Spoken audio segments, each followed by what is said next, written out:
من يهده الله فلا مضل له ومن يضلل فلا هادي له وأشهد أن لا إله إلا الله وحده لا شريك له وأشهد أن محمدا عبده ورسوله اللهم صل على محمد وعلى آل محمد كما صليت على إبراهيم وعلى آل إبراهيم إنك حميد مجيد اللهم بارك على محمد وعلى آل محمد كما باركت على إبراهيم وعلى آل إبراهيم إنك حميد مجيد أما بعد فإن خير الحديث كتاب الله وخير الهدي هدي محمد صلى الله عليه وسلم وشر الأمور محدثاتها وكل محدثة بدعة وكل بدعة ضلالة وكل ضلالة في النار.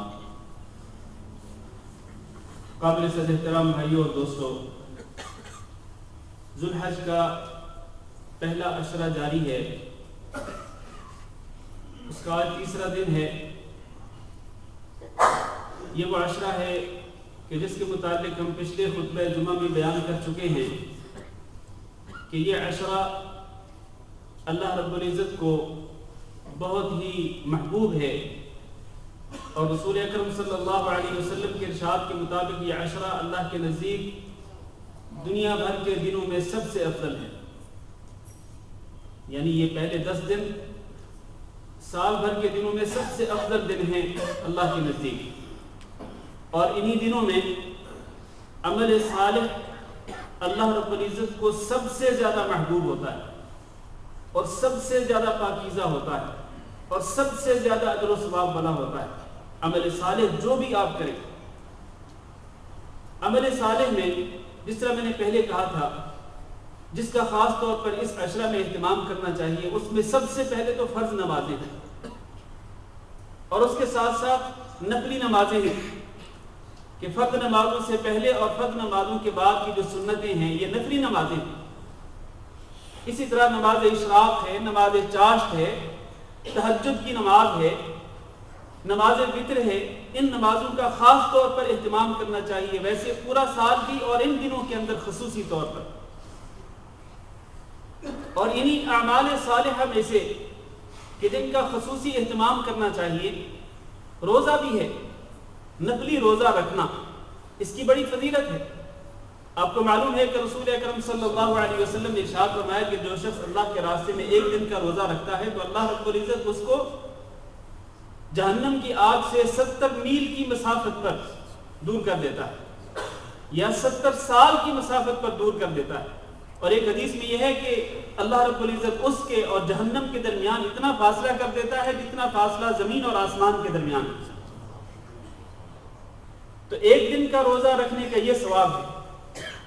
لہٰذا اس عشرہ میں نفلی روزہ بھی اگر رکھا جا سکے تو رکھنا چاہیے. سوال یہ ہوتا ہے کہ کیا رسول اکرم صلی اللہ علیہ وسلم نے اس عشرے میں روزہ رکھا یا نہیں؟ تو ایک حدیث ابو داؤد میں موجود ہے، ابو داؤد میں جس کی سند کو بہت سارے محدثین نے صحیح قرار دیا ہے. اس میں یہ ہے کہ کان رسول اللہ صلی اللہ علیہ وسلم یصوم 9 ذی الحجۃ ویوم عاشوراء و3 ایام من کل شہر، کہ نبی صلی اللہ علیہ وسلم ذوالحج کے پہلے 9 دن روزہ رکھتے تھے، اور 10واں دن چونکہ عید کا دن ہوتا ہے اور عید کے دن روزہ رکھنا حرام ہے، تو 9 دن نبی صلی اللہ علیہ وسلم روزہ رکھتے تھے. اسی طرح یوم عاشوراء کا روزہ رکھتے تھے. اسی طرح ہر مہینے کے 3 دن کے روزے رکھتے تھے نبی صلی اللہ علیہ وسلم. معلوم یہ ہوتا ہے کہ اس عشرے کے اندر روزہ رکھنا بھی انہی نیک اعمال میں سے ایک عمل ہے کہ جو اللہ رب العزت کو بڑے محبوب ہوتے ہیں. یہ حدیث جو ابھی میں نے ذکر کی، اگر اس کو ضعیف بھی مانا جائے، جس طرح کہ بعض محدثین نے اس کو ضعیف بھی قرار دیا ہے، اس کو ضعیف بھی مانا جائے، تب بھی روزہ جو ہے وہ عمل صالح کی جنس میں سے ہے. اعمال صالحہ بہت زیادہ ہیں، ان میں سے ایک روزہ بھی ہے. اور اعمال صالحہ جتنے بھی ہوں وہ سارے کے سارے اللہ رب العزت کو اس عشرہ کے اندر نہایت محبوب ہوتے ہیں، اور وہ اعمال صالحہ زیادہ اجر و ثواب والے ہوتے ہیں اور زیادہ پاکیزہ ہوتے ہیں اللہ کے نزدیک. لہذا ان دنوں کے اندر خصوصی طور پر نمازوں کا، فرضی نمازوں کا، نفلی نمازوں کا اور نفلی روزوں کا، اور اسی طرح تکبیرات کا اہتمام کرنا چاہیے۔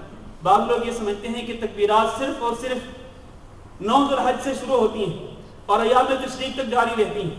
یہ بات درست نہیں ہے۔ وہ تکبیرات ہیں کہ جو نمازوں کے بعد، فرض نمازوں کے بعد پڑھنی ہوتی ہیں۔ وہ تو ہیں یوم عرفہ سے لے کر، یوم عرفہ کی فجر سے لے کر 13 ذو الحج کی عصر تک، وہ تو ہیں ہی، لیکن ان کے علاوہ جیسے ہی یہ عشرہ شروع ہوتا ہے اس کے ساتھ ہی تکبیرات پڑھنا شروع کر دینا چاہیے۔ آتے جاتے ہوئے، اٹھتے بیٹھتے ہوئے، آپ اپنے گھر میں ہیں، آفس میں ہیں، کمپنی میں ہیں، جہاں بھی ہیں، تو یہ تکبیرات چلتے پھرتے پڑھتے رہنا چاہیے۔ اللہ اکبر، اللہ اکبر، اللہ اکبر، لا الہ الا اللہ، اللہ اکبر وللہ الحمد۔ یہ اس عشرے کا ایک خصوصی امتیاز ہے اور یہ خصوصی علامت ہے اس عشرے کی۔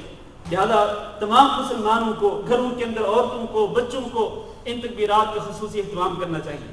میرے بھائیوں، آج کے خطبہ جمعہ کا جو موضوع ہے وہ قربانی کے مسائل۔ سب سے پہلے ہم قربانی کی اہمیت اور اس کی شرعی حیثیت کے بارے میں بات کرنا چاہیں گے کہ اس کی اہمیت اور اس کی شرعی حیثیت کیا ہے۔ اس میں کوئی شک نہیں کہ قربانی کرنا، اللہ کے نام سے جانور ذبح کرنا اللہ کی رضا کے حصول کے لیے، یہ عمل بہت عظیم عمل ہے۔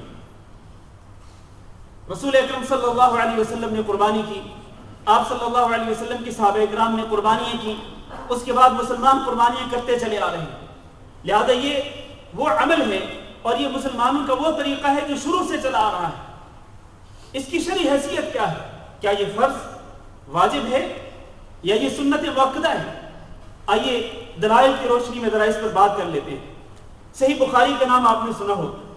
قرآن مجید کے بعد اگر صحیح ترین کتاب ہے دنیا کے اندر تو وہ صحیح بخاری ہے۔ امام بخاری نے کتاب الاضاحی میں، وہ کتاب جس کو انہوں نے قربانی کے مسائل کے لیے خاص کیا، اس کے اندر ان کا ایک باب ہے جس کا نام ہے، ایک عنوان ہے جس کا نام ہے باب سنت الاضحیہ، قربانی کی سنت ہونے کا بیان، کہ قربانی سنت ہے اس کا بیان۔ اس میں وہ حدیث بیان کرتے ہیں، وہ حدیث یہ ہے، فرمایا رسول اکرم صلی اللہ علیہ وسلم نے، ان اول ما نبدأ به في يومنا هذا نصلي، آج کے دن، یعنی آج عید الاضحیٰ کے دن سب سے پہلے ہم جو کام کریں گے وہ کیا ہے؟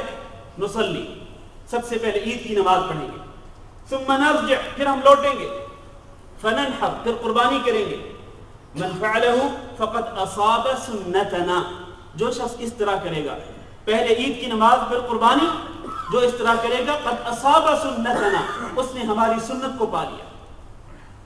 یہ واضح الفاظ ہیں، نبی صلی اللہ علیہ وسلم یہ فرما رہے ہیں کہ یہ ہماری سنت ہے، لہذا اس کو فرض یا واجب قرار دینا اور گھر کے ہر فرد پر فرض یا واجب قرار دینا اس حیثیت سے کہ اگر کسی کے پاس پیسہ نہ بھی ہو تو وہ قرضہ لے کر کے قربانی کرے، یا اگر کوئی خاتون کمانے والی نہ ہو تو وہ اپنے زیورات کو بیچ کر کے قربانی کرے، یہ تصور جو عام لوگوں کے اندر پایا جاتا ہے یہ بالکل غلط ہے۔ رسول اکرم صلی اللہ علیہ وسلم نے اس کو سنت قرار دیا اور پھر فرمایا وَمَنْ ذَبَحَ قَبْلُ، اور جو شخص پہلے جانور ذبح کرے گا پھر عید کی نماز پڑھے گا، فَقَدَّمَهُ لِأَهْلِهِ، تو وہ ایک گوشت ہے جو اس نے اپنے اہل کے لیے پیش کیا، اپنے گھر والوں کے لیے، لَيْسَ مِنَ النُّسُكِ فِي شَيْءٍ، یہ قربانی نہیں ہے۔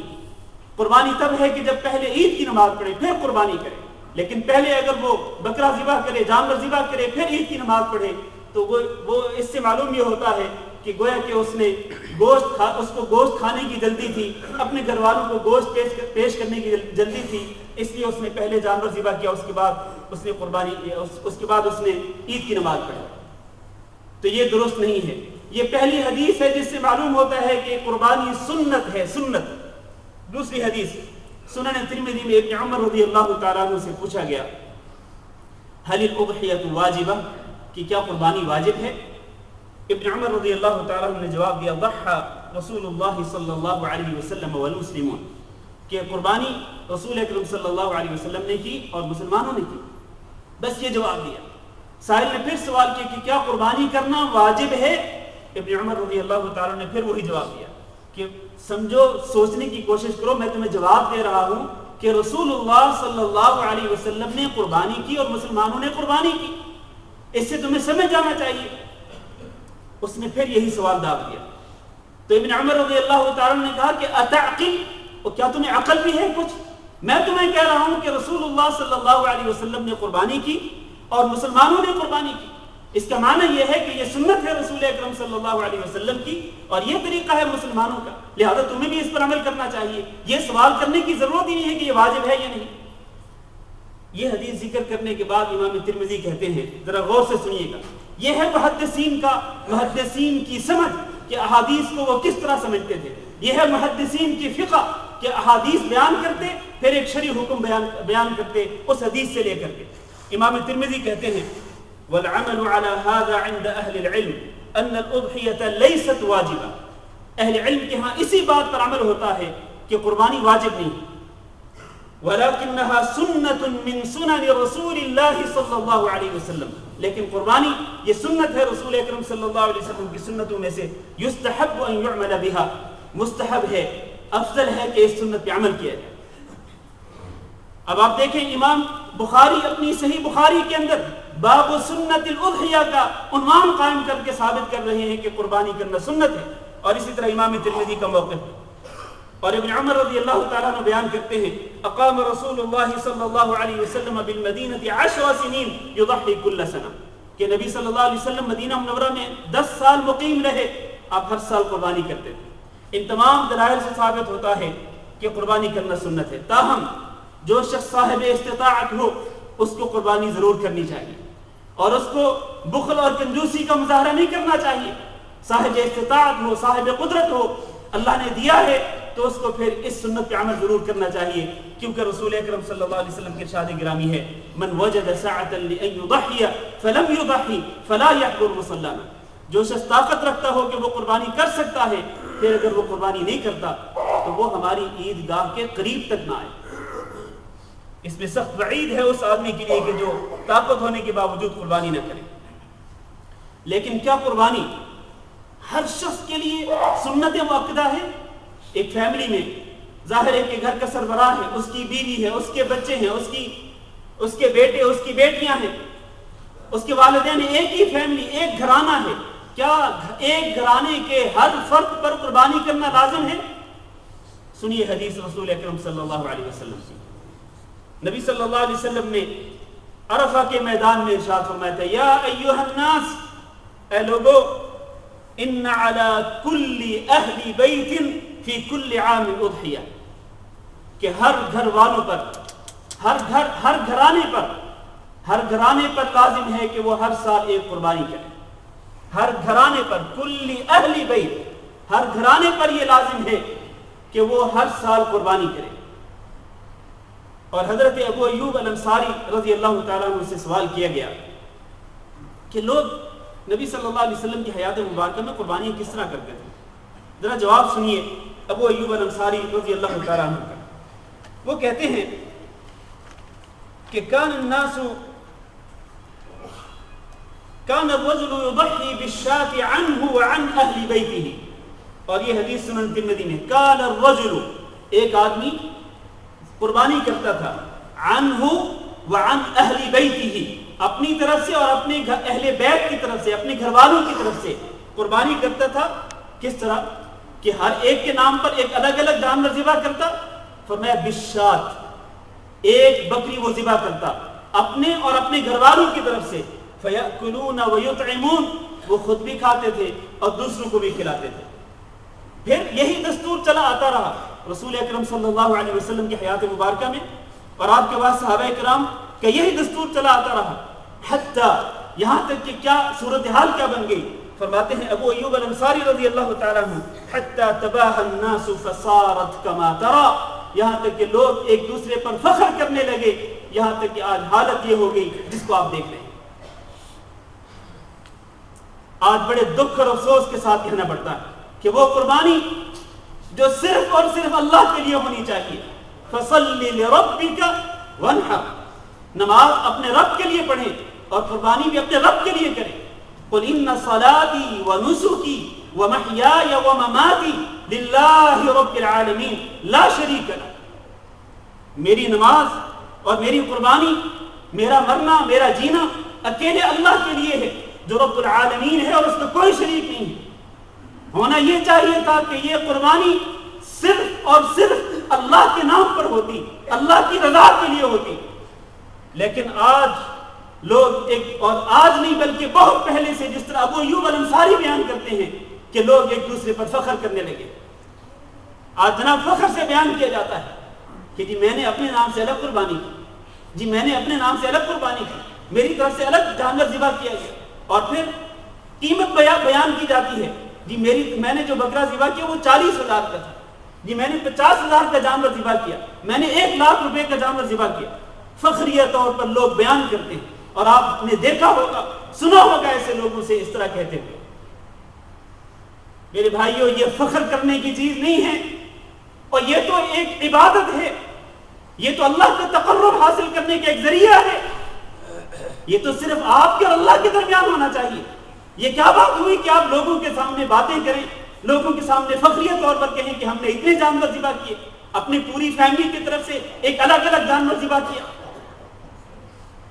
تو یہ تھا دستور رسول اکرم صلی اللہ علیہ وسلم کی حیات مبارکہ میں صحابہ کرام کا اور ان کے بعد آنے والے نیک لوگوں کا، کہ وہ ایک بکری ذبح کرتے تھے اپنی پوری فیملی کی طرف سے، اہل بیت کی طرف سے، اپنی طرف سے اور اپنے اہل بیت کی طرف سے۔ خلاصہ یہ ہے کہ یہ قربانی سنت ہے، اور جو اس کی طاقت رکھتا ہے اس کو کرنی چاہیے، لیکن یہ فرض یا واجب نہیں ہے کہ ہر انسان یہ فرض یا واجب سمجھے کہ اس کے لیے ضروری ہے کہ وہ قربانی کرے۔ قربانی کے متعلق کچھ اور بھی مسائل میں یہاں یہ بات واضح کرتا چلوں۔ بعض لوگ یہ کہتے ہیں کہ یہ جو قربانی ہے یہ در حقیقت حجاج کرام کے لیے، کیونکہ حضرت ابراہیم علیہ السلام جب حج کے لیے گئے تھے تو انہوں نے مینا میں ایک جانور ذبح کیا، تو ان کی سنت پہ عمل کرتے ہوئے حجاج کرام کو قربانی کرنی چاہیے، اور باقی ان کے علاوہ دنیا بھر میں جہاں کہیں مسلمان ہیں ان کو قربانی نہیں کرنی چاہیے۔ اور یہ لوگ یہ کہتے ہیں کہ اس طرح لوگ یعنی حجاج کے علاوہ لوگ قربانیاں کر کے اپنا پیسہ برباد کرتے ہیں اور خامخواہ جانوروں کا خون بہاتے ہیں۔ میرے بھائیوں، یہ بہت بڑی غلط فہمی ہے، یہ سنت رسول ہے صلی اللہ علیہ وسلم۔ وہ قربانی جو حجاج کے لیے ہے اس میں کوئی شک نہیں کہ وہ حج کا ایک حصہ ہے اور حضرت ابراہیم علیہ السلام کی ایک سنت ہے، لیکن عام لوگوں کے لیے رسول اکرم صلی اللہ علیہ وسلم کی سنت مبارکہ ہے، اور وہ کیا ہے کہ آپ صلی اللہ علیہ وسلم 10 سال مدینہ منورہ میں مقیم رہے، آپ ہر سال قربانی کرتے تھے۔ تو کیا مدینہ منورہ میں آپ صلی اللہ علیہ وسلم حج کرتے تھے کہ حج کے موقع پر آپ قربانی کرتے ہو؟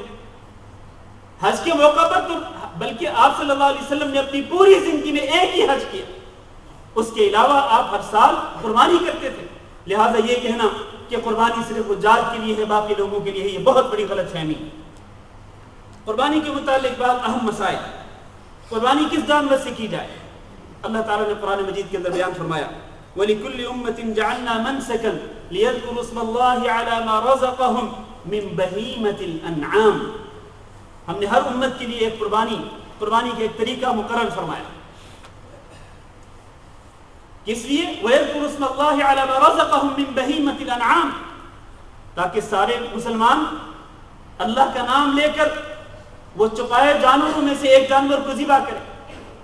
اس کا معنی یہ ہے کہ قربانی صرف چپائے جانوروں میں سے ہو سکتی ہے، اور پوری امت کا اجماع ہے اس بات پر، امت کا اجماع کا معنی یہ ہے کہ کسی کا کوئی اختلاف نہیں، ساری امت کے اہل علم اس بات پر متفق ہیں کہ چپائے جانور 3 قسم کے ہوتے ہیں، وہ 3 ہی جنسیں ہیں، ان اجناس میں سے 3 جنسوں میں سے ہی قربانی کی جا سکتی ہے، اس کے علاوہ کسی جنس سے قربانی نہیں کی جا سکتی۔ وہ 3 جنسیں کون سی ہیں؟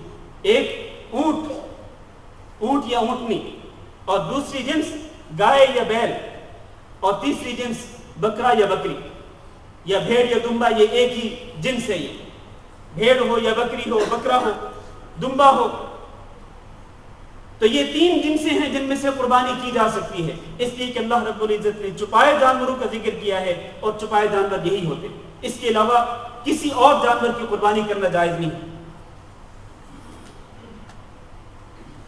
قربانی کے جانور کے متعلق ایک اہم مسئلہ یہ ہے کہ قربانی کا جانور بے عیب ہونا چاہیے۔ عیب دار جانور اللہ کے نام پر ذبح کرنا درست نہیں ہے. عیب دار جانور تو میں اور آپ بھی پسند نہیں کرتے اپنے لیے، تو کس طرح اللہ کے نام پر اس کو قربان کریں گے؟ بے عیب ہونا چاہیے. رسول اکرم صلی اللہ علیہ وسلم نے ارشاد فرمایا کہ 4 جانور ایسے ہیں کہ جو قربانی میں کفایت نہیں کرتے، یعنی ان کے ساتھ قربانی نہیں ہو سکتی ہے.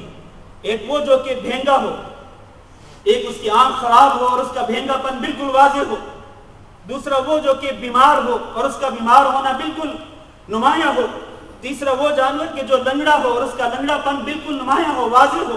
چوتھا وہ جانور کہ جو بالکل لاغر کمزور ہو کہ جس کی ہڈیوں میں گودا تک نہ ہو. ایسے جانور کو ذبح نہیں کیا جا سکتا ہے. اس طرح کے عیب دار جانور جو ہیں وہ قربانی میں کام نہیں آ سکتے. اسی طرح وہ جانور جس کا کان کٹا ہوا ہو، وہ جانور جس کا سینگ ٹوٹا ہوا ہو، اس طرح کے عیب دار جانور جو ہیں ان کو قربان نہیں کیا جا سکتا ہے. بالکل موٹا تازہ جانور ہونا چاہیے، بے عیب ہونا چاہیے. حضرت ابو امامہ بیان کرتے ہیں کنا نسمن الاضحیۃ بالمدینہ، ہم جب مدینہ میں قربانی کرتے تھے تو قربانی کے جانور کو خوب موٹا تازہ کرتے تھے. وکان المسلمون یسمنون، اور اسی طرح مسلمان اپنے جانوروں کو موٹا تازہ کرتے تھے. موٹے تازے جانور جو ہیں، چونکہ آپ نے اللہ کے نام پر قربان کرنے ہیں یہ جانور، تو یہ موٹے تازے ہوں اور عیبوں سے پاک ہوں. اس طرح قربانی کرنی چاہیے. قربانی کے جانور کی عمر کتنی ہے، یہ بڑا اہم مسئلہ ہے. کئی لوگ جو ہیں وہ عمر کا خیال نہیں کرتے ہیں. رسول اکرم صلی اللہ علیہ وسلم نے ایک معیار مقرر کر دیا. وہ کیا ہے؟ سنیے حدیث رسول اکرم صلی اللہ علیہ وسلم کی. فرمایا لا تذبحوا الا مسنۃ، تم کوئی جانور ذبح نہ کرو قربانی میں سوائے اس جانور کے کہ جو 2 دانتا ہو. 2 دانتا جانور جو ہے اس کو قربان کرو، یعنی وہ جس کے دودھ کے دانت جو ہیں وہ ٹوٹ چکے ہوں اور ان دانتوں کی جگہ پہ سامنے 2 دانت اور پیدا ہو چکے ہوں. 2 دانتا جانور جو ہے اس کو ذبح کرو. اور یہاں اہل علم نے لکھا ہے کہ اونٹ 2 دانتا تب ہوگا جب اس کی عمر 5 سال ہوگی، اور گائے 2 دانتی تب ہوگی جب اس کی عمر 2 سال ہوگی، اور بکری یا بکرا جو ہے وہ 2 دانتا تب ہوگا جب اس کی عمر کم از کم 1 سال ہوگی.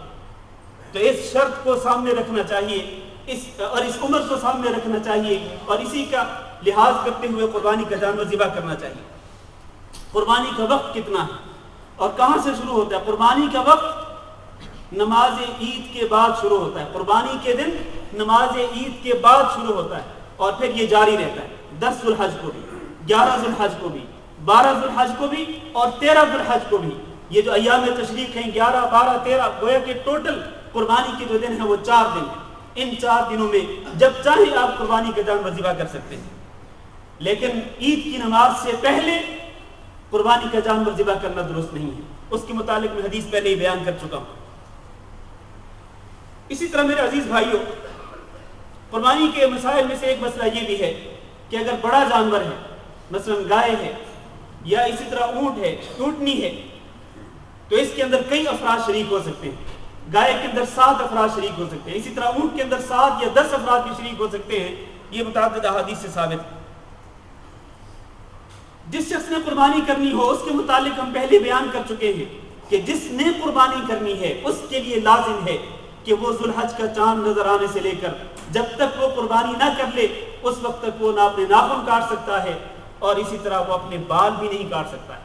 یہ پابندی صرف اس آدمی کے لیے جس نے قربانی کرنی، گھر کا، فیملی کا سربراہ جس نے قربانی کے پیسے دینے، صرف اس کے لیے پابندی ہے.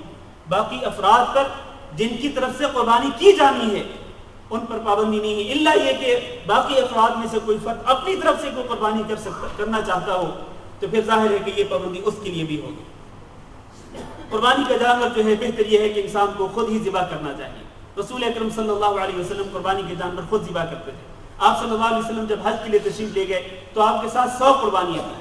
ان 100 قربانیوں میں سے آپ صلی اللہ علیہ وسلم نے 73 جانور اپنے ہاتھ سے خود ہی ذبح کیے. 63 جانور جو ہیں ان کو نبی صلی اللہ علیہ وسلم نے اپنے ہاتھوں خود ذبح کیے، اور باقی جانوروں کو ذبح کرنے کی ڈیوٹی نبی صلی اللہ علیہ وسلم نے حضرت علی کے لگائی کہ حضرت علی رضی اللہ تعالیٰ عنہ نے وہ باقی جانور ذبح کیے.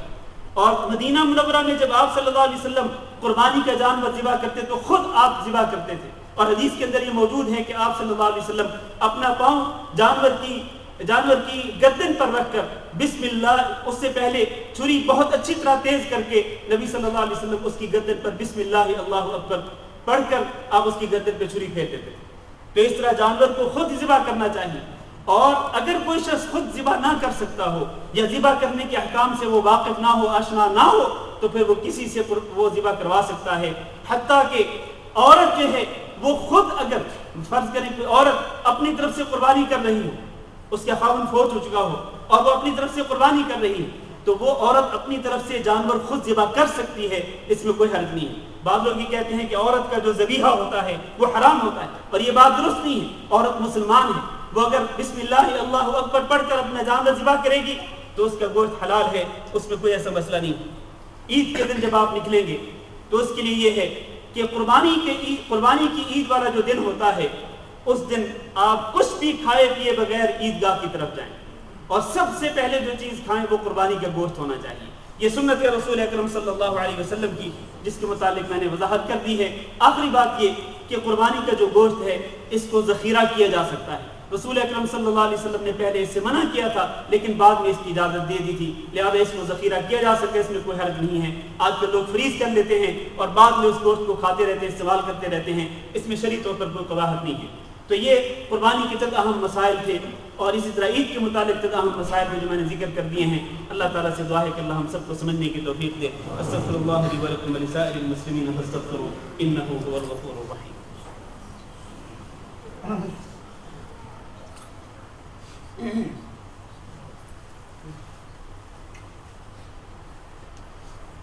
إن الحمد لله نحمده ونستعينه ونستغفره ونعوذ بالله من شرور أنفسنا ومن سيئات أعمالنا، من يهده الله فلا مضل له ومن يضلل فلا هادي له، وأشهد أن لا إله إلا الله وحده لا شريك له، وأشهد أن محمدا عبده ورسوله۔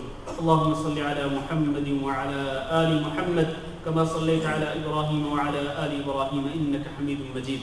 اللهم بارك على محمد وعلى آل محمد كما باركت على إبراهيم وعلى آل إبراهيم إنك حميد مجيد۔ أما بعد، عزیز القدر بھائی اور دوستو، قربانی کے مسائل آپ نے سنے قرآن و حدیث کی روشنی میں، اور عید الاضحیٰ کے متعلق میں نے مختصر طور پر کچھ بیان کیا ہے۔ اس کے ساتھ ہی دو تین اہم مسائل عقیقے کے متعلق بھی، کیونکہ عقیقے کے مسائل بھی متشابہ ہیں قربانی کے مسائل سے، لہذا مناسب یہ ہے کہ ہم مختصر طور پر عقیقہ کے مسائل بھی بیان کرتے چلیں۔ عقیقہ وہ جانور ہوتا ہے کہ جس کو بچے کی پیدائش پر ذبح کیا جاتا ہے، اور رسول اکرم صلی اللہ علیہ وسلم نے اس کا حکم دیا ہے، بلکہ آپ صلی اللہ علیہ وسلم نے ارشاد فرمایا کہ کل غلام رہینۃ بعقیقتہ، کہ ہر بچہ مرہون ہے، ہر بچے کو گروی رکھ دیا جاتا ہے اس کے عقیقے کے ساتھ۔ معنی یہ ہے کہ جب تک بچے کی طرف سے عقیقہ نہیں کیا جائے گا، چاہے وہ بچہ ہو یا بچی ہو، وہ آزاد نہیں ہوگا۔ جس طرح گروی جو ہے وہ چھڑائی نہیں جا سکتی جب تک کہ وہ چیز واپس نہ کی جائے جس کے بدلے میں وہ گروی رکھی جاتی، بالکل اسی طرح سے وہ بچہ گروی رکھ دیا جاتا ہے، وہ مرہون ہوتا ہے، اور وہ آزاد نہیں ہو سکتا ہے جب تک کہ اس کا عقیقہ نہ کیا جائے۔ اور یہ اور اس طرح کی کئی احادیث کو سامنے رکھتے ہوئے بہت سارے اہل علم کا یہ موقف ہے کہ عقیقہ کرنا واجب ہے۔ عقیقہ کرنا واجب ہے۔ واجب ہونے کا معنی یہ ہے کہ اگر کوئی والد اپنے کسی بچے کا عقیقہ نہیں کرتا، بچہ ہو یا بچی ہو، استطاعت اور قدرت ہونے کے باوجود بھی یقینی طور پر وہ واجب کا تارک ہوگا، واجب کو چھوڑنے والا ہوگا، اور ہر واجب کو چھوڑنے والا اللہ کے ہاں گناہ گار ہوتا ہے۔ لہذا اس کا انسان کو خیال رکھنا چاہیے۔ اور پھر عقیقہ کس دن ہو؟ عقیقے کے لیے سب سے افضل دن بچے کی پیدائش سے 7واں دن ہوتا ہے۔ کئی لوگ کہتے ہیں کہ 7 دن کے اندر اندر عقیقہ کیا جائے، یہ غلط ہے۔ 7 دن کے اندر اندر نہیں، بلکہ 7ویں دن بچے کی پیدائش سے عقیقہ کرنا چاہیے۔ اور اگر 7ویں دن نہ کر سکتے ہوں کسی مجبوری کی بنا پر، پھر 14ویں دن کر لیں۔ اگر 14ویں دن نہیں کر سکتے پھر آپ 21ویں دن کر لیں۔ اگر آپ ان تینوں دنوں میں سے کسی دن میں کسی بچے کا عقیقہ نہیں کر سکے اپنی کسی مجبوری کے پیش نظر، تو پھر اس کے بعد جب آپ کو اللہ تعالیٰ قدرت دے، جب آپ کو اللہ رب العزت استطاعت دے، تو بچے کا عقیقہ ضرور کریں۔ آپ کو معلوم ہے کہ خود رسول اکرم صلی اللہ علیہ وسلم نے اپنی طرف سے عقیقہ بعد میں کیا تھا۔ اپنی طرف سے عقیقہ نبی صلی اللہ علیہ وسلم نے خود کیا، باوجود اس کے کہ آپ کی طرف سے عقیقہ آپ کے دادا عبد المطلب نے بھی کر دیا تھا، لیکن وہ چونکہ کفر اور شرک کا دور تھا اور لوگ اس وقت بتوں کے پجاری تھے، اس وقت تک اسلام نہیں آیا تھا، اس لیے رسول اکرم صلی اللہ علیہ وسلم نے اسلام آنے کے بعد، نبوت ملنے کے بعد اپنی طرف سے عقیقہ خود فرمایا۔ تو یہ اس کی اہمیت کا اندازہ ہوتا ہے کہ نبی صلی اللہ علیہ وسلم نے اپنی طرف سے عقیقہ خود کیا، اس سے اس کی اہمیت اور قدر و منزلت کا اندازہ ہوتا ہے۔ لہذا عقیقہ ضرور کرنا چاہیے۔ اگر کسی کے والد نے اس کی طرف سے عقیقہ نہیں کیا، اس کا عقیقہ نہیں ہوا، تو پھر اس کو اپنی طرف سے خود کرنا چاہیے، جس طرح کہ رسول اکرم صلی اللہ علیہ وسلم نے کیا۔ یہاں ایک بات صرف واضح کر دوں کہ کیا عقیقہ کے لیے بھی وہی شرائط ہیں جو قربانی کے لیے ہیں؟ اس کا جواب ہے کہ نہیں، عقیقہ کے جانور کے لیے وہ شرائط نہیں ہے، خصوصاً عمر کی شرط جو ہے وہ نہیں ہے عقیقہ کے لیے جو قربانی کے جانور کے لیے، بلکہ عقیقے کا جانور جو ہے وہ کسی بھی عمر کا ہو، اس کو ذبح کیا جا سکتا ہے، لیکن عقیقے کا جانور جو ہے وہ عیبوں سے پاک ہونا چاہیے۔ جس طرح قربانی کے جانور عیوب سے پاک ہونا چاہیے، اسی طرح یہ عقیقے کا جانور بھی بے عیب ہونا چاہیے۔ لیکن یہاں ایک اہم سوال ہے، بہت سارے لوگ سوال کرتے ہیں کہ کیا اگر قربانی کی جا رہی ہو گائے کے ساتھ یا اونٹ کے ساتھ، تو گائے کے حصوں میں سے کوئی ایک حصہ عقیقے کے طور پر رکھا جا سکتا ہے؟ یعنی قربانی پلس عقیقہ جمع کر دیا جائے، ایک حصہ قربانی کا دوسرا حصہ عقیقے کا ہو، کہ اگر کسی بچے کا عقیقہ نہ ہوا ہو تو اس قربانی والے جانور میں اس کے حصہ رکھ دیا جائے؟ تو اس کا جواب یہ ہے کہ رسول اکرم صلی اللہ علیہ وسلم نے عقیقہ کے لیے جانوروں کی ایک نوع، ایک جنس کو خاص کر دیا ہے۔ قربانی کے لیے اللہ تعالیٰ نے بہیمۃ الانعام کہا کہ چپائے جانوروں میں سے کوئی بھی جانور ذبح کر سکتے ہیں، اونٹ ہو، گائے ہو، بھینس ہو یا بکری بکرا ہو، وہ تو بہیمۃ الانعام کہہ دیا، لیکن عقیقے کے لیے رسول اکرم صلی اللہ علیہ وسلم نے ایک نوع، ایک جنس کو خاص کر دیا، اور آپ نے فرمایا کہ اگر بیٹا ہو تو اس کی طرف سے 2 بکریاں ذبح کی جائیں، اور اگر بیٹی ہو تو اس کی طرف سے 1 بکری ذبح کی جائے۔ بکری ہو یا بکرا ہو، وہ جنس ایک ہے، مذکر مؤنث کو کوئی فرق نہیں ہوتا ہے۔ تو یہ جنس خاص ہے عقیقے کے لیے، لہٰذا عقیقے کا کوئی حصہ جو ہے وہ بڑے جانور کے اندر، یعنی گائے یا اونٹ وغیرہ کے اندر نہیں رکھا جا سکتا۔ اس سے پرہیز کرنا چاہیے، جو جانور خاص کر دیا گیا اسی کو ذبح کرنا چاہیے۔ میرے بھائیو، یہ چند اہم مسائل تھے جو میں نے بیان کرنا ضروری سمجھا۔ ہو سکتا ہے کہ مسائل رہ گئے ہوں، اگر کسی کی بھائی کے ذہن میں کوئی اشکال ہو تو بعد میں وہ مجھ سے سوال کر سکتا ہے۔ اللہ تعالیٰ سے دعا کرتے ہیں کہ اللہ رب العزت ہمیں اس مبارک عشرے کے اندر زیادہ سے زیادہ اپنی رضا کے لیے اعمال صالحہ انجام دینے کی توفیق دے، اور اللہ رب العزت اپنا تقرب حاصل کرنے کی توفیق دے نیک اعمال کے ذریعے، اور اسی طرح اللہ رب العزت ہمیں اپنی رضا کے لیے حج بیت اللہ کی سعادت حاصل کرنے کی توفیق دے۔ یوم عرفہ کا روزہ جو جمعرات کے دن آئے گا، اس کا ضرور اہتمام کرنا چاہیے۔ رسول اکرم صلی اللہ علیہ وسلم نے اس کی بڑی فضیلت بیان فرمائی کہ پچھلے ایک سال کے اور آنے والے ایک سال کے گناہ معاف ہو جاتے ہیں، تو یوم عرفہ کا روزہ جو ہے وہ ضرور رکھنا چاہیے۔ اللہ تعالیٰ ہم سب کو اس کی توفیق دے۔ اللہ رب العزت ہمارا خاتمہ ایمان پر فرمائے، ہمارے گناہوں پر ہم سے درگزر فرمائے۔ اللهم اغفر لنا وللمؤمنين والمؤمنات وللمسلمين والمسلمات الأحياء منهم والأموات. اللهم أعز الإسلام والمسلمين وأذل الشرك والمشركين. اللهم إنا نسألك رضاك والجنة ونعوذ بك من سخطك والنار. اللهم فرج هم المهمومين ونفس كرب المكروبين واقض الدين عن المدينين واشف مرضانا ومرضى المسلمين. اللهم آمنا في أوطاننا واجعل هذا البلد آمنا مطمئنا وسائر بلاد المسلمين. عباد الله، إن الله يأمر بالعدل والإحسان وإيتاء ذي القربى وينهى عن الفحشاء والمنكر والبغي يعظكم لعلكم تذكرون. سبحان ربك رب العزة عما يصفون وسلام على المرسلين والحمد لله رب العالمين.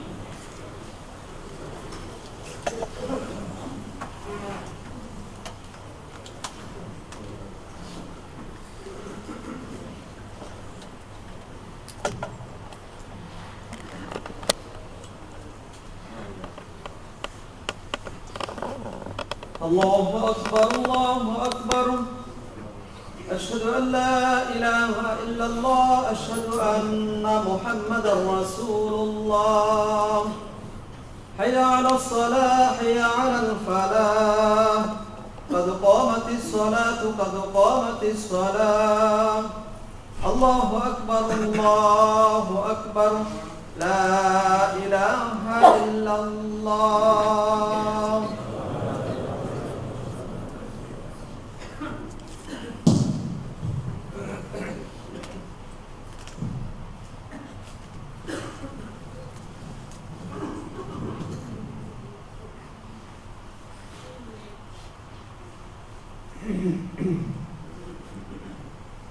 صفحے درست کر لیں،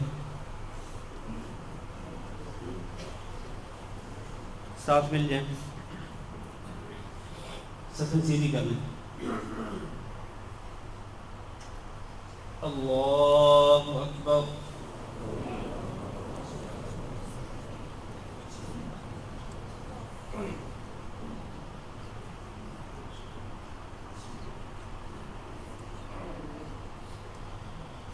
الحمد لله رب العالمين الرحمن الرحيم مالك يوم الدين إياك نعبد وإياك نستعين اهدنا الصراط المستقيم صراط الذين أنعمت عليهم غير المغضوب عليهم ولا الضالين.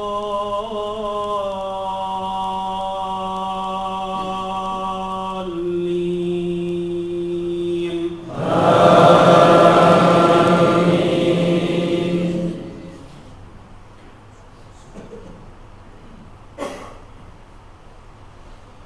والتين والزيتون وطور سينين وهذا البلد الأمين لقد خلقنا الإنسان في أحسن تقويم ثم رددناه أسفل سافلين إلا الذين آمنوا وعملوا الصالحات فلهم أجر غير ممنون فما يكذبك بعد بالدين أليس الله بأحكم الحاكمين. الله أكبر.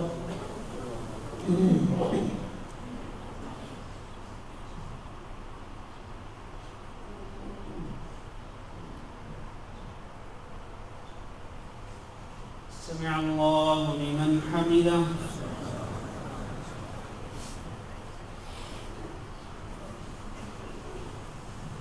الله أكبر.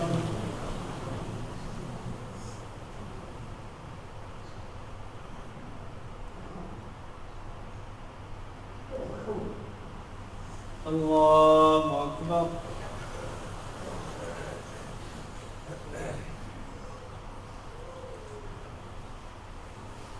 الله أكبر.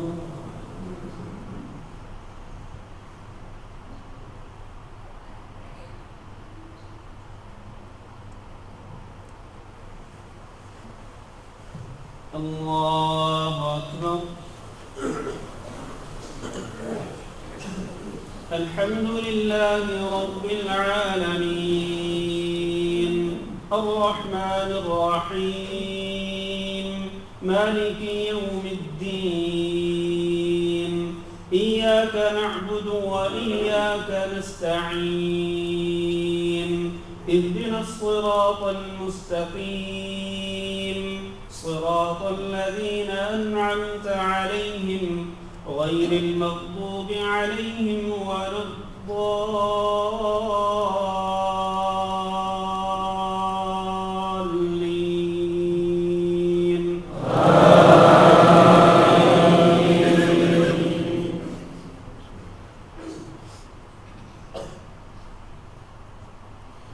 لإيلاف قريش إيلافهم رحلة الشتاء والصيف فليعبدوا رب هذا البيت الذي أطعمهم من جوع وآمنهم من خوف. الله أكبر.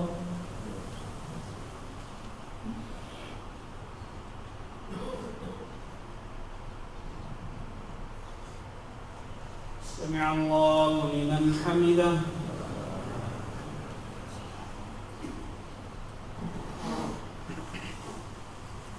الله أكبر.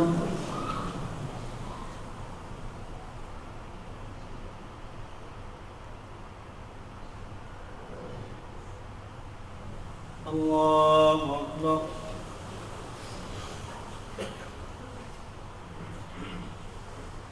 الله أكبر.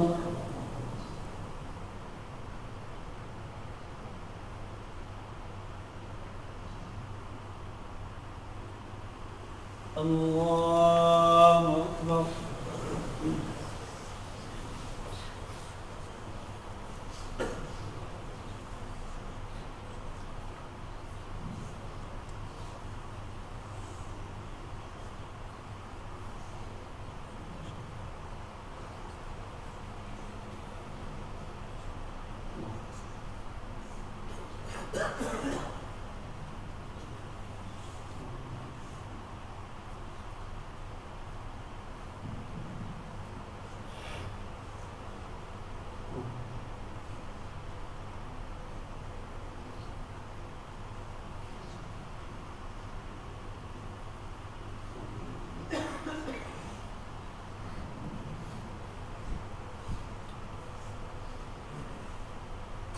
السلام عليكم ورحمة الله.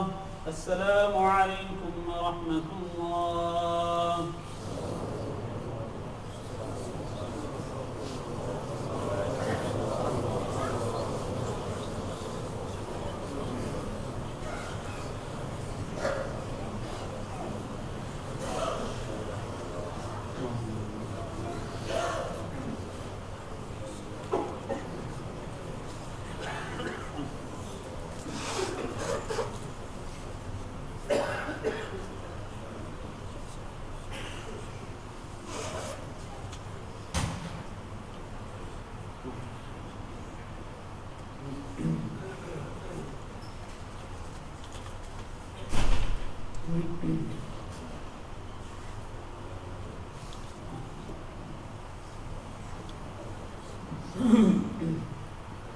بسم اللہ الرحمن الرحیم. بعض سوالات ہیں جن کے جوابات دیتا ہوں میں. اس سے پہلے ایک اعلان یہ کہ انشاءاللہ آج ہمارا سالمیہ کا جو پروگرام ہے وہ حسب معمول ہوگا. مغرب کی نماز کے بعد حدیث کی کلاس اور عشاء کی نماز کے بعد تفسیر کا درس ہوگا انشاءاللہ. حضرات سے گزارش ہے کہ آج کے پروگرام میں ضرور شریک ہوں. دوسرا اعلان یہ ہے کہ ایک کتاب ہے فری تقسیم کے لیے آئی ہے. یہ ہے, اس کا نام ہے مرتکبین اہانت رسول صلی اللہ علیہ وسلم کا عبرتناک انجام. یعنی جن لوگوں نے رسول اکرم صلی اللہ علیہ وسلم کی اہانت کی, آپ صلی اللہ علیہ وسلم کی توہین کی, ان کا عبرتناک انجام کیا ہوا, اس کتاب میں ان لوگوں کا انجام ذکر کیا گیا ہے. اور یہ کتاب در حقیقت چھپائی گئی ہے. آج کل جو ایک مسئلہ چل رہا ہے, آپ کو پتہ ہے کہ کچھ عرصہ پہلے ایک گستاخانہ فلم آئی تھی جس میں رسول اکرم صلی اللہ علیہ وسلم کی مبینہ طور پر توہین کی گئی. تو دنیا بھر کے مسلمانوں نے ان کے خلاف, اس فلم کے خلاف مظاہرہ کیا. تو یہ کتاب بھی اسی حوالے سے لکھی گئی ہے کہ جو شخص بھی نبی صلی اللہ علیہ وسلم کی توہین کرتا ہے تو اس کا انجام کیا ہوتا ہے. اس میں ان لوگوں کا انجام ذکر کیا گیا. یہ کتاب فری تقسیم کے لیے ہے, باہر آپ کو مل سکتی ہے. یہ دائیں طرف میں ہے. اب آپ کے سوالوں کی جوابات آپ کو مل جائے گی. بڑے جی. اچھا جی, سوال یہ ہے کہ وقوف عرفہ کے دن روزہ رکھنا سنت ہے, تو کیا جو لوگ پاکستان وغیرہ میں ہیں وہ کس دن روزہ رکھیں؟ قرآن و سنت کی روشنی میں تفصیل سے فرمائیں. دیکھیں, میں اس سلسلے میں عموماً جو فتویٰ دیتا ہوں وہ تو یہ ہے کہ آپ احتیاطاً آپ اس دن کا روزہ بھی رکھیں جس دن حجاج کرام عرفات میں ہوں, کیونکہ در حقیقت فضیلت اس دن کی ہے جس دن حجاج کہاں ہوں, عرفات میں ہوں, اس دن کی فضیلت ہے. لہٰذا اس دن کا روزہ بھی رکھیں. اور پھر آپ کے ملک میں پاکستان وغیرہ میں جس دن 9 ذوالحج ہو تو اس دن کا روزہ بھی رکھ لیں احتیاطاً, تاکہ, اور آپ اگر زیادہ ایک دن کا زیادہ روزہ رکھ لیں گے تو یقیناً اس میں اجر و ثواب ہوگا, اور پھر آپ کو کنفرم بھی ہوگا کہ جو فضیلت ہے یوم عرفہ کے روزے کی وہ آپ کو مل گئی. آپ نے دونوں دن کے روزے رکھ لیے, اس دن جس دن عرفات کے میدان میں حجاج تھے اور اس دن بھی جب آپ کے ملک میں 9 حج تھی تو اس لیے دونوں دن کے روزہ رکھنے کوئی حج نہیں ہے اس میں۔ ایک سوال یہ ہے کہ قربانی حضرت محمد صلی اللہ علیہ وسلم کی سنت ہے یا حضرت ابراہیم علیہ السلام کی سنت ہے، اس میں فرق بتا دیں۔ فرق یہ ہے کہ حجاج کرام کے لیے جو قربانی ہے وہ قربانی سنت ہے کس کی؟ ابراہیم علیہ السلام کی، اور جو قربانی حجاج کے علاوہ باقی لوگ کرتے ہیں وہ رسول اکرم صلی اللہ علیہ وسلم کی سنت پہ عمل کرتے ہیں۔ ایک سوال یہ ہے کہ کیا یہ حدیث صحیح ہے کہ آپ نے فرمایا کہ جس کے استطاعت ہو اور وہ قربانی نہ کرے وہ ہماری عیدگاہ میں نہ آئے؟ جی بالکل حدیث صحیح ہے، یہ مستدرک حاکم کی حدیث ہے یہ، اور اس کو محدثین نے صحیح کہا ہے۔ دوسرا سوال، ہمارے یہاں جب کسی کے نام پر قربانی کرنی ہوتی ہے تو اس شخص کو اس جانور پر ہاتھ پھیرنے کا کہا جاتا ہے اور اس جانور کی پیٹھ پر سفید چادر ڈالی جاتی ہے، کیا یہ طریقہ صحیح ہے؟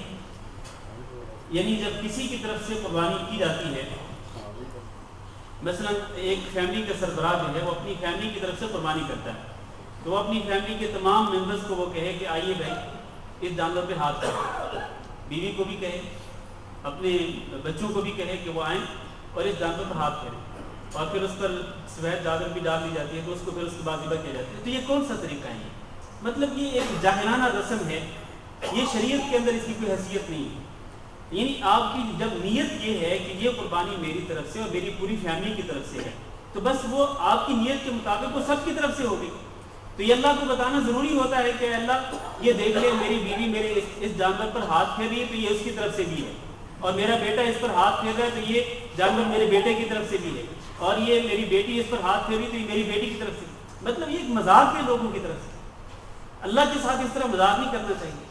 آپ کی نیت ہے، انما الاعمال بالنیات، اعمال کا دار و مدار نیتوں پر ہوتا ہے۔ آپ نے نیت کر لی کہ یہ جانور میری طرف سے اور میری پوری فیملی کی طرف سے ہے تو سب کی طرف سے ہوگی وہ قربانی۔ اچھا، ایک صاحب نے لکھا ہے کہ کیا ہم اپنے مرحوم رشتہ داروں کی ایصال ثواب کے لیے عید کے دنوں میں قربانی کر سکتے ہیں؟ قربانی تو ظاہر ہے کہ قربانی کے دنوں میں ہی ہو سکتی ہے۔ تو مرحوم رشتہ دار جو ہیں، مثلا آپ کے والدین ہیں، والد فوت ہوئے ہوں یا والدہ فوت ہوئی ہوں یا دونوں فوت ہو چکے ہوں تو ان کی طرف سے قربانی کا جانور جو ہے وہ ذبح کیا جا سکتا ہے صدقے کے طور پر، صدقے کے طور پر، یعنی یہ جانور صدقہ ہوگا والدین کی طرف سے یا مرحوم کی طرف سے، یہ صدقہ ہوگا۔ قربانی اس لیے نہیں ہوتی ہے کہ قربانی جو ہے در حقیقت یہ زندہ لوگوں کے لیے ضروری ہے، قربانی جو ہے یہ مردہ لوگوں کے لیے تو ضروری نہیں ہے۔ جو شخص مر گیا کیا اس پر نماز فرض ہوتی ہے کہ اس کی طرف سے نماز پڑھیں؟ کیا کہتے ہیں آپ؟ اس کی طرف سے نماز پڑھنا ضروری ہے، اس کی طرف سے روزہ رکھنا ضروری ہے۔ ہاں اگر وہ وصیت کرے، اگر وہ نظر مانے، نظر نہ پوری کر سکا ہو تو ٹھیک ہے، اس کی طرف سے وہ نظر پوری کرنی چاہیے۔ اسی طرح یہ قربانی، اگر اس نے نظر مانی ہو اپنی زندگی کے اندر اور وہ نظر پوری نہیں کر سکا تو اس کی طرف سے قربانی کرنی چاہیے، یا وہ وصیت کرے اپنے بچوں کو، اپنے ورثاء کو کہ میری طرف سے میرے مال میں سے ہر سال قربانی کر دینا، تو پھر وصیت پر عمل کرنا چاہیے۔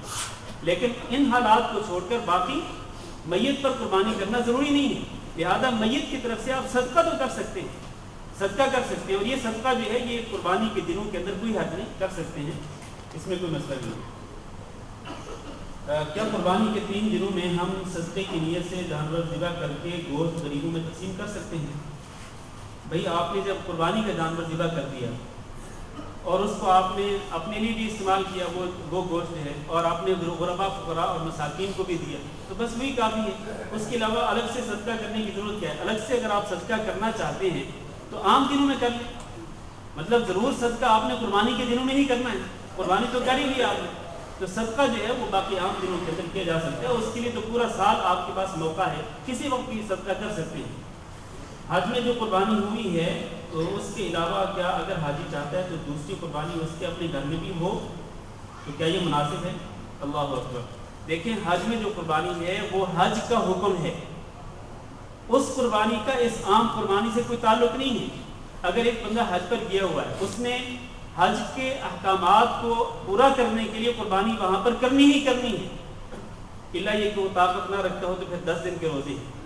باقی جہاں تک کہ اس قربانی کے تعلق ہے جو عام لوگوں نے کرنی ہے، جو نبی صلی اللہ علیہ وسلم کی سنت ہے، اگر وہ صاحب استطاعت ہو تو اس کو چاہیے کہ اپنے گھر والوں کو کہے کہ وہ قربانی کرے، وہ جہاں بھی رہتے ہوں، کسی بھی جگہ پہ رہتے ہو تو اس کی طرف سے قربانی ہونی چاہیے، عام جو قربانی ہے، اگر وہ استطاعت رکھتا ہو۔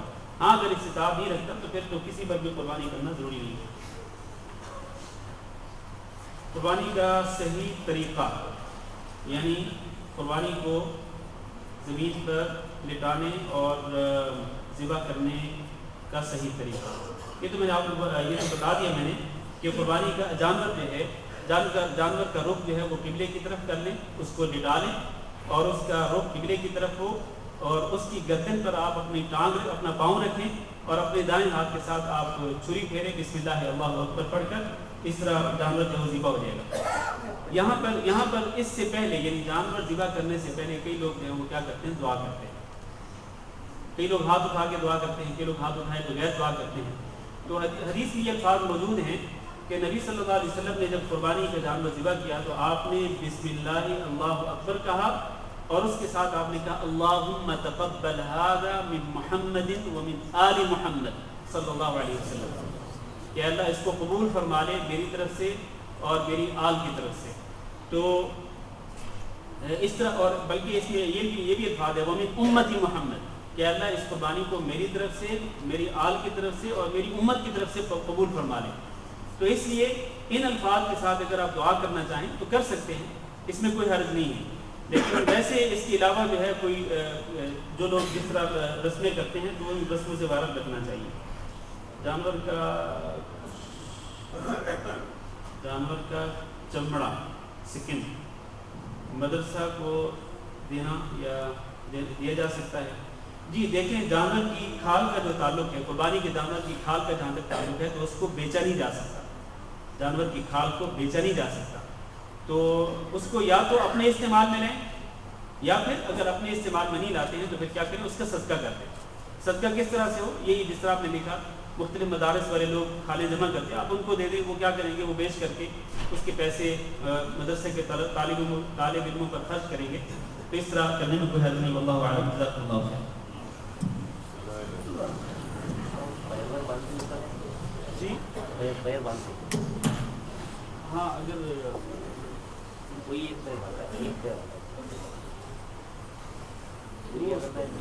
پیچھے کا ایک اور یا باندھ لیں یا پھر کوئی 2-3 لوگ ہوتے ہیں پکڑ لیں تاکہ ذبح کی طرح سے